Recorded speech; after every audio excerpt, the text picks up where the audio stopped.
कोप भवन सुनी सकुच उराऊ, भय बस अगहुड़ परई न पाऊ। सुरपति बसई बाह बल जाके, नरपति सकल रहई रुख ताके।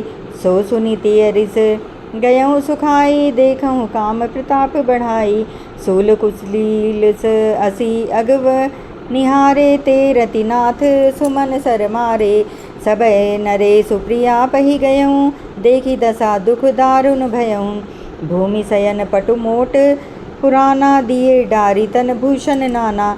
कुमति कसी कुबेशता फाबी, अन अहि वातु सूच जनु भाबी। जाई निकट नृप कह मृदुबानी, प्राण प्रिया कहीं हेतु निशानी।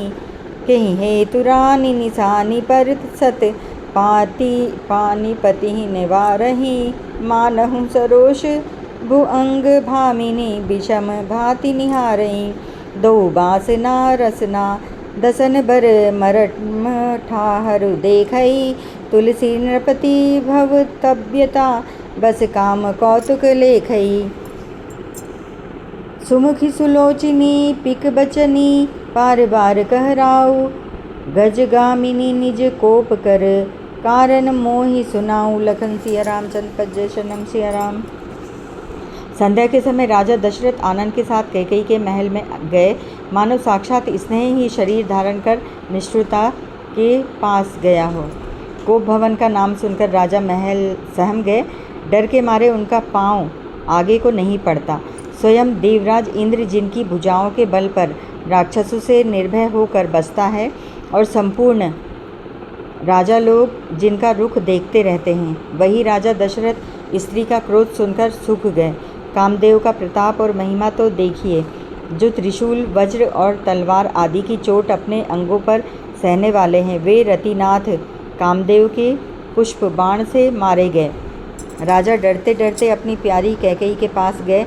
उसकी दशा देखकर उन्हें बड़ा ही दुख हुआ। कैकेयी जमीन पर पड़ी है, पुराना मोटा कपड़ा पहने हुए है, शरीर के नाना आभूषणों को उतार कर फेंक दिया है। उस दुर्बुद्धि कैकेयी को यह कुबेशता बुरा वेश कैसी फब रही है, मानो भावी विधवापन की सूचना दे रही हो। राजा उसके पास जाकर कोमल वाणी से बोले, हे प्राण प्रिय, किस लिए रिसाई रूठी हो? हे रानी, किस लिए रूठी हो? यह कहकर राजा उसे हाथ से स्पर्श करते हैं तो वह उनके हाथ को झटक कर हटा देती है और ऐसे देखती है मानो क्रोध में भरी हुई नागिन क्रूर दृष्टि से देख रही हो। दोनों वरदानों की वासनाएं उस नागिनी को दो जीभें हैं और दोनों वरदान दांत हैं। वह काटने के लिए मर्म स्थान देख रही है। तुलसीदास जी कहते हैं कि राजा दशरथ होनहार के वश में होकर इसे इस प्रकार हाथ झटकने और नागिन की भांति देखने को कामदेव की क्रीड़ा ही समझ रहे हैं। राजा बार बार कह रहे हैं, हे सुमुखी, हे सुलोचनी, हे कोकिल बैनी, हे गजगामिनी, मुझे अपने क्रोध का कारण तो सुना। जय श्री राम।